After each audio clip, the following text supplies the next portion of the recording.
Sunday of sorrow. President Obama arrives in Newtown to console victims' families of a massacre as a community and a nation grieve and parents struggle to help their children heal. What do you fear the most? If he can move on with this, if he can trust again. Police release new details about the gunman's arsenal. Multiple magazines for the rifle and multiple magazines for both handguns. As the national conversation turns sharply toward gun control. The public will not accept as a new normal one of these incidents every month. And the funerals for the victims begin tomorrow.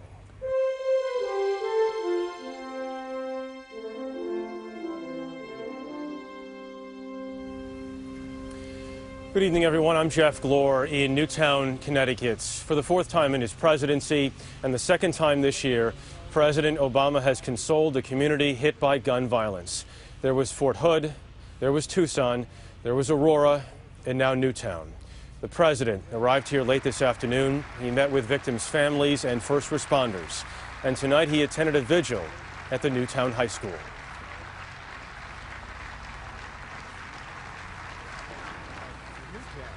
Newtown, you are not alone.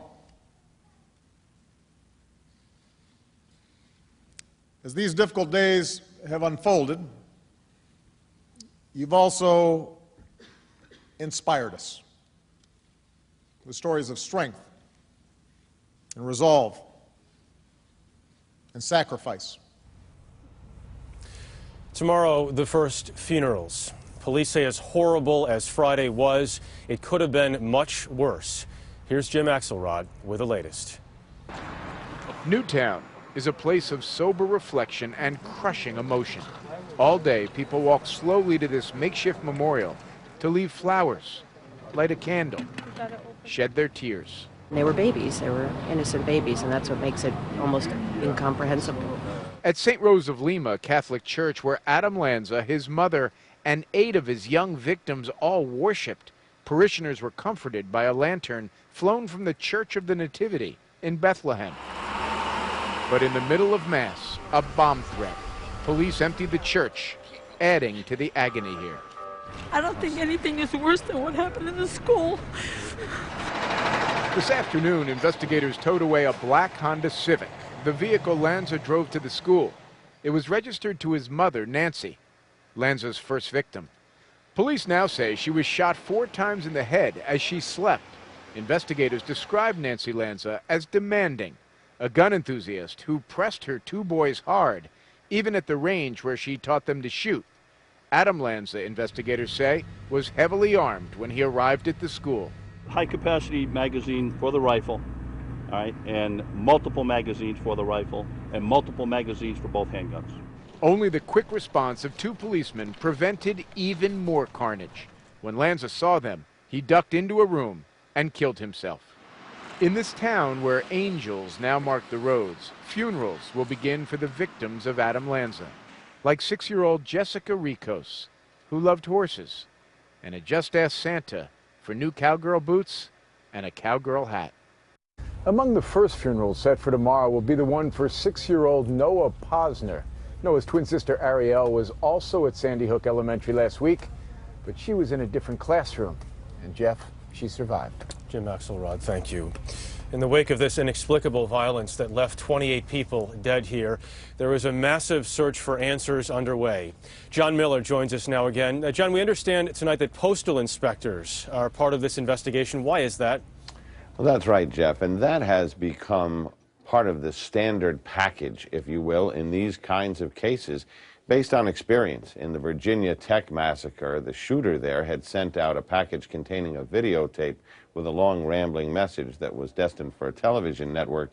In the case in Aurora, Colorado, at the movie theater, James Holmes had sent out a package with a spiral notebook that had his writings and pictures of what appeared to be him shooting at people. So what they want to do is get into the mailboxes, get to the local post office, look for anything with the return address of the suspect so that they can intercept any communications that might contain evidence or, more importantly, a clue as to motive. John, investigators believe Adam Lanza, the shooter here, smashed these 2 computers at his home. What more do we know about that? So he damaged the computers and the hard drives, and the FBI's Computer Assistance Response Team is going to look at those hard drives, damaged as they are, and try to determine if they can extract data from them, if they can put them back together and communicate with them. They'd like to mirror those hard drives and extract everything that was on that computer. They're looking for two things. One, they're looking for internal saved documents that might contain the planning for this massacre, lists of things and supplies he needed to get, magazines, ammunition. Second, the communications. Where did he order these things from? Were they mail order? Were they through email communications and so on? But anything that's going to give them a window into it. The fact that he damaged the computers is a signal to them that there's something in there they need to see. John Miller at our broadcast center in New York. John, thank you. With 20 students murdered in Friday's rampage, a question facing parents and teachers here now is, how do students learn to feel safe again? Michelle Miller has that story. Good evening, Jeff. District officials announced today that Newtown schools would reopen on Tuesday to all students except those who went to Sandy Hook Elementary School. Those students would return on Wednesday, but to an entirely different location.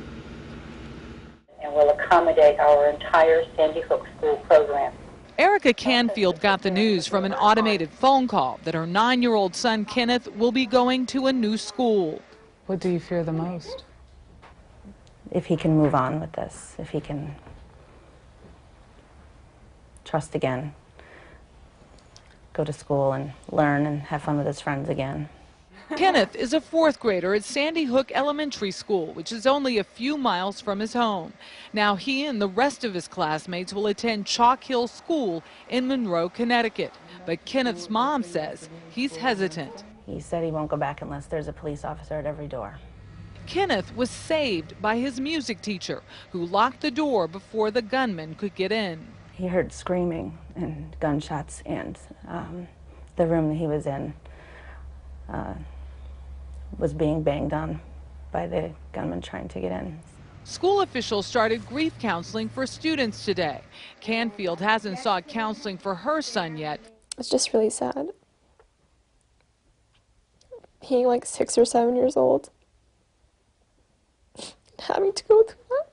But 17-year-old Fadia Ansare says she needs it. I definitely will take advantage of counseling if it ever comes to that. What I tell parents is to look for any change in behavior. Jeannie Pasacreta is a child psychologist in Newtown. She's been talking with grief-stricken parents all weekend. What they really want is to be told it's not going to happen to them, it's not going to happen again. Sadly, I can't tell them that. For now, Erica Canfield says she won't rush sending Kenneth to his new school, but she believes Sandy Hook Elementary should never reopen. Ever? No, I don't think so. What happened there is just, it's a nightmare. Now, Canfield is a district employee. She will join her co-workers tomorrow afternoon for a mandatory meeting to discuss how they'll handle all of those returning students. They also hope to reunite Sandy Hook Elementary School staffers to thank them for all they did to protect the children. Jeff? Michelle Miller, thank you. President Obama insisted here in Newtown tonight, just a short time ago, that he would use the power of his office to prevent more tragedies. But getting Congress to pass new gun laws has typically been easier said than done. Here's Dan Raviv.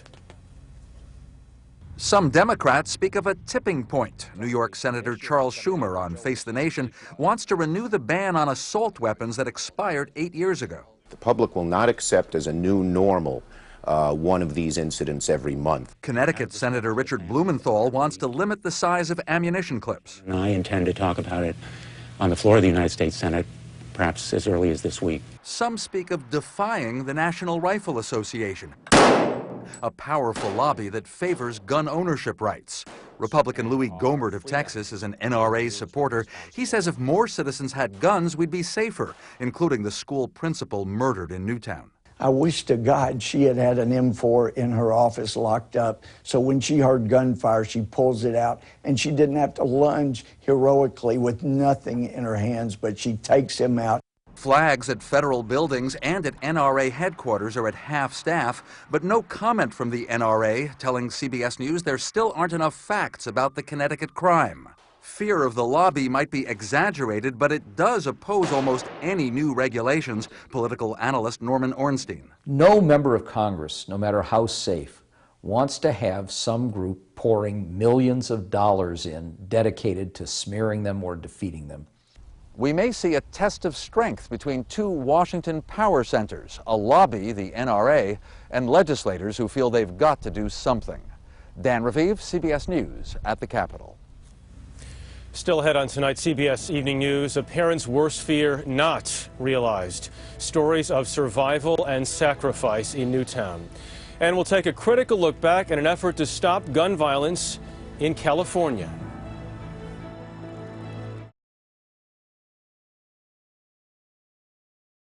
Briefly, in other news, outside the Syrian capital of Damascus tonight, warplanes fired on a Palestinian refugee camp. Activists say at least 25 people were killed, taking shelter in a mosque there. And to the north, rebels say they've won a key battle, taking an infantry base in Aleppo, the country's largest city. More than 40,000 Syrians have been killed since an uprising against President Bashar Assad began 21 months ago.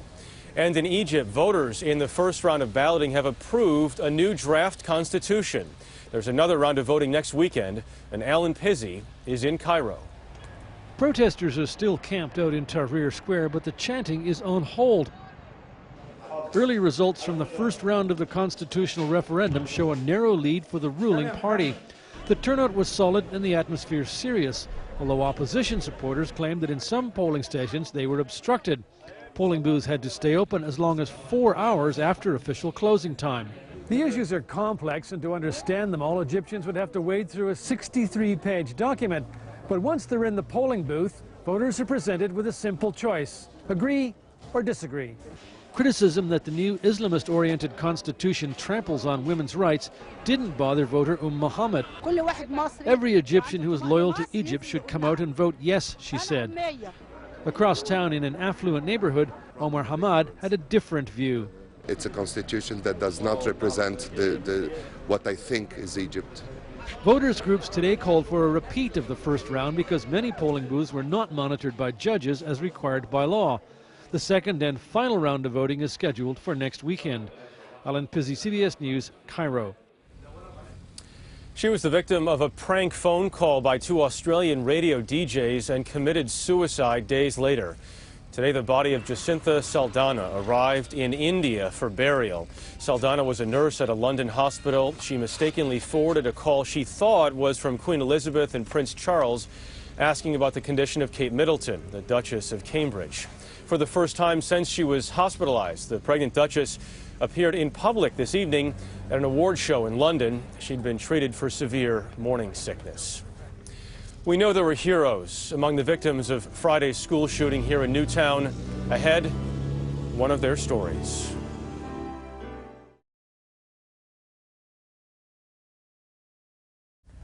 Too many families here in Newtown are preparing this evening to bury their loved ones. For other families with students at Sandy Hook Elementary, what happened Friday morning is a story of survival and sacrifice.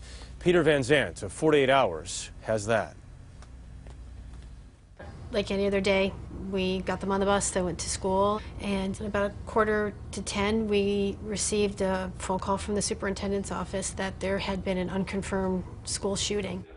Diane and Robert Licata had two children inside Sandy Hook Elementary School. And I said, I'm going to go drive by their school and see what's happening. Their 6-year-old son is in first grade. His teacher is Vicky Soto. Known for her dedication to her students, Vicky had just turned 27. She was an absolutely amazing teacher. She just was so young and so full of life, and just educating just got her so excited, and teaching those children, it was what she lived to do. The Licata's 7-year-old daughter is in the 2nd grade. Her classroom is just down the hall from her brother's. We were asked not to reveal the children's names. I saw my daughter's teacher, and I asked her, where my daughter was, and she said she didn't know because they were separated. Then Suddenly, she spotted her daughter. She just said, "Mommy, what's happening?" And I said, "I don't know what's happening, so just stay with your class." And I said, "I'm gonna wait here for our son to come out." And he didn't come. Her son later told a remarkable story of the nightmare unfolding inside his classroom. When the shooting began, teacher Vicky Soto moved the children in classroom 10 against a wall, away from the door. That's when the Licata's son came face to face with the gunman. They heard the noises.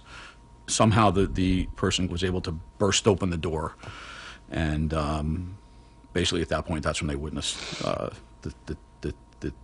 his teacher be shot. They ran right by the shooter who was in the doorway. How they escaped, we still to this day, I don't know that we'll ever really know exactly how they managed to get past him. The children got out, but the young teacher who had apparently shielded her students was left dead. She is truly a hero. And it's very likely because of her that our son's with us today. Peter Van Zandt reporting. On a website, teacher Vicky Soto once wrote, "I look forward to an amazing year in first grade with my amazing students in room 10. School shootings are nothing new in this country. Ahead, how another attack led to change in California.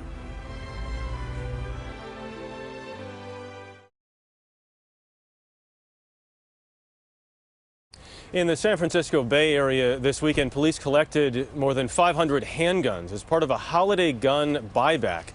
That's one approach meant to reduce gun violence in California. Lee Cowan tonight reports on another effort that came in response to a 1989 school shooting.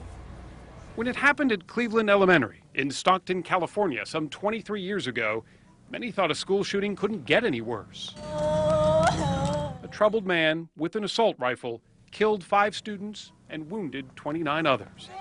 While it sadly wasn't the last or even worst school shooting in the country, it did lead to California's ban on assault weapons, the first in the nation. It wasn't a perfect solution in the eyes of gun enthusiasts, but at least the ban was an effort to do something to stem the violence. In the wake of Connecticut, many California leaders wonder where that resolve is today. If not after this, then seriously, just shame on all of us. Seriously, shame on the leadership of this country. Gavin Newsom is California's lieutenant governor, but his current anger stems from being a parent more than a politician. This has to be the moment where you say, stop, enough's enough. I do not want to read about these things anymore. The second, the biggest, the worst, enough. Enough indeed, but just how to stop it? Critics say over the years, even California's assault weapons ban lost a lot of its teeth. And besides, there have been other school shootings with other kinds of guns. The most recent, just last April, at a small Christian university in Oakland. In a state that once led the nation on gun control, residents are once again scratching their heads. You can't just say you're going to ban guns because that genie's out of the bottle already. I wish I knew an answer, but I know that something has to change because this can't go on like this. What is going on are the rituals of grief. Sadly, those haven't changed much either. Lee Cowan, CBS News, Los Angeles. At first, we knew them only as a number, 26, and later by names. Ahead, a loving glimpse of one life lost.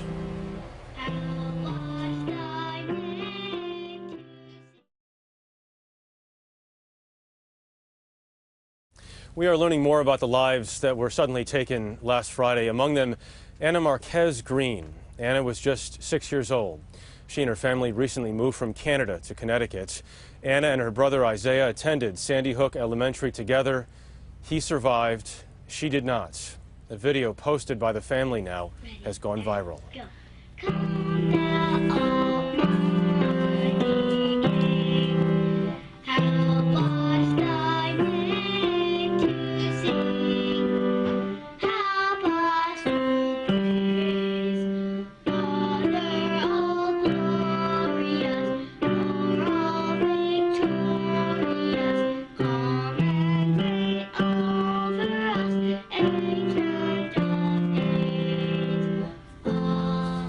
Anna Marquez Green, one of the many lives cut way, way too short. That is the CBS Evening News tonight. I'm Jeff Glor, CBS News in Newtown, Connecticut. Scott Pelley is back tomorrow night. Good night.